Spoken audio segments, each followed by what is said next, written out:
Русија ја призна Република Македонија под нејзиното уставно име пред повеќе од 26 години и својот став не го менува, пишува на официјалниот Твитер профил на руската амбасада во Скопје.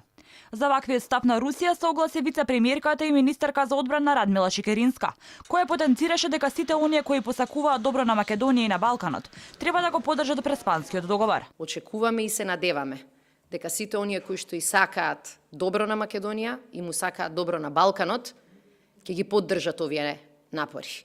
Балканот долго време страдаше од сопствени поделби, војни и конфликти. Ние покажуваме дека сме спремни да свртиме страница. Очекуваме поддршка од сите оние кои сакаат да видат побезбеден, постабилен и попросперитетен Балкан. Преспанскиот договор предвидува по имплементацијата на уставните измени, втората страна, односно Македонија, да ги извести сите организации, држави и институции да ја нарекуваат со новото уставно име, односно Република Северна Македонија.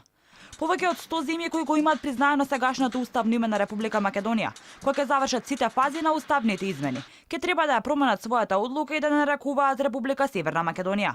Меѓу нив се 4 од 5 постојани членки на Советот за безбедност на Обединетите нации, односно Кина, САД, Обединетото кралство и Русија. Меѓу земјите кои не признаваат под сегашното уставно име се Канада, Јапонија, Норвешка, Турција и Италија.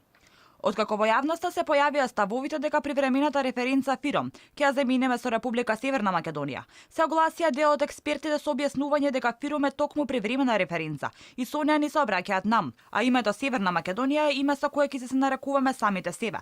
И плюс тоа ќе биде трајно решение.